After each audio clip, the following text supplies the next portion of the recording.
Hello dear students, क्या हाल चाल है भाई लोग।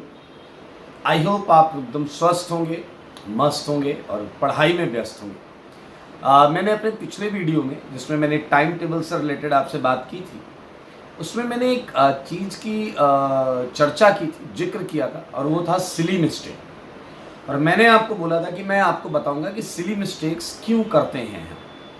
मैंने आपको वहाँ पर सिली मिस्टेक्स पर ध्यान देने के लिए बोला था। लेकिन आज की इस वीडियो में हम बात करेंगे सिली मिस्टेक्स एक्चुअली क्यों होती हैं। और मैं एक्चुअली सबसे ज़्यादा सिली मिस्टेक्स की बात करने वाला हूँ। जो सबसे ज़्यादा सिली मिस्टेक्स हैं, लाइक 4/2।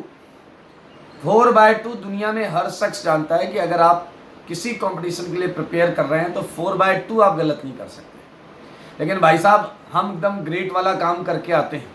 4/2 दुनिया जानती है 2 होता है, आप भी जानते हैं 2 होता है, लेकिन आपने एग्जाम में उसे 8 लिख दिया या उसे 1/2 लिख दिया।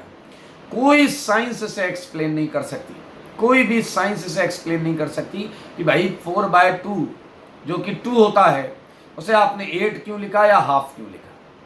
मतलब आपने इस बात का ध्यान रखा कि कहीं वो भूल से भी सही ना हो जाए। आखिर ये हुआ कैसे और आखिर आपने ये किया कैसे। ये राज एक्चुअली हम कभी समझ नहीं पाते, ये राज कभी खुल नहीं पाता, इसका रहस्य। तो आज हम इसी पर बात करने वाले हैं। आपने क्वेश्चन सॉल्व किया, ऑप्शन निकाला बी और आपने लगा दिया डी। अब ये भी एक बड़ी अजीब सी बात है कि यार जब मैंने सॉल्व कर लिया, पूरा क्वेश्चन समझ के आंसर भी निकाल लिया, तो फिर मेरे दिमाग में ऐसा क्या चल रहा था कि मैंने बी की जगह डी लगा दिया। ये भी एक प्रश्न है जिसका आंसर हम खोजते हैं लेकिन हमें मिलता नहीं। एक सबसे बड़ी कॉमन प्रॉब्लम जो मैक्सिमम बच्चे रिलेट करेंगे वो समस्या होती है, क्वेश्चन ने पूछा है which of the following is incorrect. Which of the following is incorrect. आप भरोसा नहीं करेंगे, कई ऐसे बच्चे हैं जो बाहर आके कहते हैं कि सर इस क्वेश्चन में मुझे इन दिखाई ही नहीं दिया। कई स्टूडेंट्स ऐसा बोलते हैं कि सर मुझे करेक्ट लगा कि इसमें करेक्ट पूछा गया है। Now how it is possible, इसे कैसे एक्सप्लेन करेंगे कि वहां लिखा हुआ है इनकरेक्ट लेकिन आपको वो दिखाई दिया करेक्ट। तो ये वो प्रॉब्लम्स हैं जिन्हें हम बेहद सिली मिस्टेक्स कैटेगरी में डालते हैं। ट्रू है फॉल्स लगा दिया, फॉल्स है ट्रू लगा दिया, करेक्ट इनकरेक्ट वाली प्रॉब्लम बहुत सारे बच्चे करते हैं। तो आज का टॉपिक है कि सिली मिस्टेक्स हम क्यों करते हैं, कैसे करते हैं और इनसे कैसे बचा जाए। तो सबसे पहली बात, ये जितनी भी मिस्टीरियस सिली मिस्टेक्स हैं ये सारी मिस्टीरियस हैं। क्योंकि भाई इनकरेक्ट लिखा है, आपको करेक्ट क्यों दिखाई दिया। भैया कोई भूत प्रेत का साया तो नहीं है, ऐसा कॉमन सेंस कुछ तो गड़बड़ है। हमारा फोकस पूरा नहीं है, हम देख तो क्वेश्चन को रहे हैं लेकिन हमें वो दिख नहीं रहा।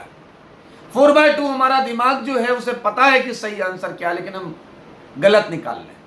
आंसर निकाला सही है बी ने, यानी कि दिमाग तो सही काम करा आपका, लेकिन फिल करते समय कहीं ना कहीं हल्की सी सावधानी आपकी हटी और दुर्घटना घट गई। दरअसल ये सब होने के पीछे एक जो सबसे मेन लॉजिक और मेन रीजन होता है जिस पर हमें बहुत ध्यान देना चाहिए, वो होता है through out the journey, through out the preparation आपने अपना शेड्यूल कैसा रखा है। आपने अपना शेड्यूल कैसे रखा है। मान लीजिए कि आपने थ्रू आउट द प्रिपरेशन अपना शेड्यूल ऐसा रखा है कि दोपहर के टाइम में लंच करने के बाद आपने कहा था थोड़ा स्ट्रेस हो जाता है तो अपन रिलैक्स करते हैं, 1.5 से 2 घंटे की नींद लेते हैं। अब मेरे भाई आप क्या कर रहे हैं, साल या 2 साल तक आपने दोपहर में लंच करने के बाद रिलैक्स करने का मतलब सो रहे हैं, आप लेट रहे हैं, आराम कर रहे हैं, इस चीज की आपकी बॉडी को आदत हो गई। आप आराम से खाना खाते हैं, बढ़िया फैल कर आराम करते हैं 1.5 से 2 घंटे, 1 घंटे भी करते हैं। अगर 1 घंटे भी करते हैं तो भैया हमारा सिस्टम ऐसा है, उठने के आधे घंटे बाद हमारी बॉडी जो है वो एक्टिवेटेड फॉर्म में आती है, नहीं तो ऐसे टहलते रहते हैं इधर उधर। तो अब आप इस बात को समझिए, आपने अगर इस टाइप का शेड्यूल फॉलो किया है साल भर या 2 साल, तो आपकी बॉडी को, आपके दिमाग को रेस्ट पर रहने की आदत हो गई है। आप उससे कोई स्मार्ट वर्क नहीं ले सकते, उस समय रिलैक्स करने का उसका शेड्यूल बना हुआ है। अब एक दिन आईआईटी के, एडवांस के या मेंस के पेपर में अगर आपका ये स्लॉट आता है, जैसे एडवांस में तो फिक्स है एक स्लॉट आएगा आपका 2 से 5 या 2:30 से 5:30, ये स्लॉट आएगा ही आएगा।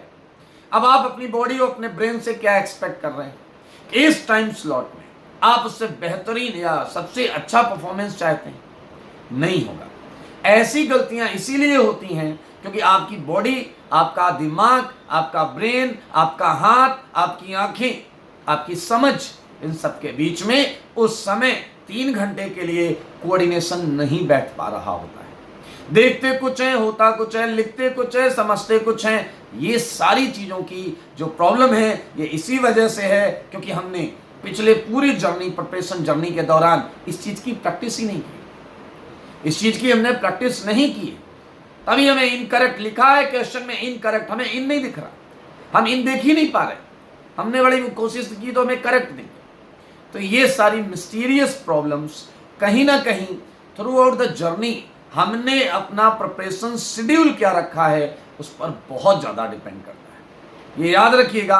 दैट्स वाई मैंने जो टाइम टेबल के लिए वीडियो बनाया था उसमें मैंने स्ट्रिक्टली आपको 3-3 घंटे के स्लॉट्स बोले थे, और उसमें अगर आप नोटिस करेंगे तो आपको एक फर्स्ट हाफ में 3 घंटे का स्लॉट, एक सेकेंड हाफ में, और एक आफ्टर डिनर एक 3 या 2.5 घंटे का स्लॉट मैंने बोला था। If you are not physically fit, अगर आपकी बॉडी को थ्रू आउट द ईयर इस 3-3 घंटे के स्लॉट में पढ़ने की आदत नहीं है तो इस टाइप के सिली रिफ्लेक्शंस आपको दिखाई देंगे और इनका कोई एक्सप्लेनेशन नहीं हो पाएगा। आप आते हैं, कहते हैं कि एग्जामिनेशन रूम से बाहर निकला, मेरे से क्वेश्चन हो गया, घर में बैठकर क्वेश्चन हो गया, तो मेरे भाई वहां पर आप कंफर्टेबल नहीं थे।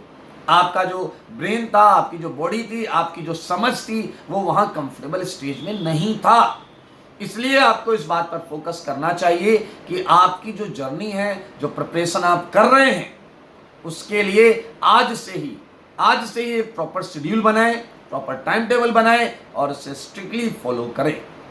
इसका ध्यान रखिएगा। अगर आप ये सारी चीज करेंगे तो मैं आपको लिख कर दे सकता हूं, ऐसी कोई सिली मिस्टेक नहीं होगी क्योंकि आप मैक्सिमम फोकस्ड रहेंगे, सारी छोटी छोटी चीजों पर आपका ध्यान रहेगा। ये तभी हो सकता है जब थ्रू आउट द ईयर उस टाइम ड्यूरेशन में आपकी बॉडी एक्टिव फॉर्म में रही हो, आपका दिमाग फंक्शनल रहा हो, तभी जाकर आप एग्जाम में उस टाइम में कुछ बेहतरीन, कुछ अच्छा कर पाएंगे। इसका खास ख्याल रखें। ये सारी चीजें आप तभी दूर कर सकते हैं जब आप टाइम टेबल बहुत अच्छा बनाएं, 3-3 घंटे के स्लॉट्स के अकॉर्डिंग पढ़ाई करें।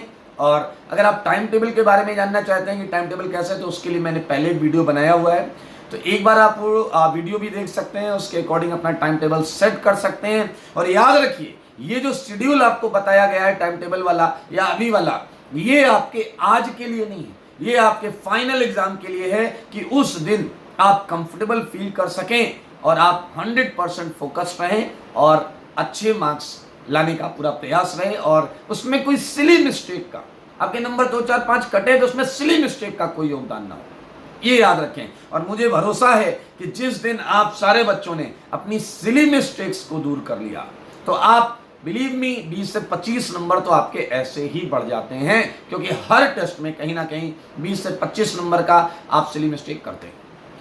ओके, तो आज के लिए इतना ही। आई होप आप इस बात को समझेंगे और इस बात को अपने शेड्यूल में भी इन्वॉल्व करेंगे।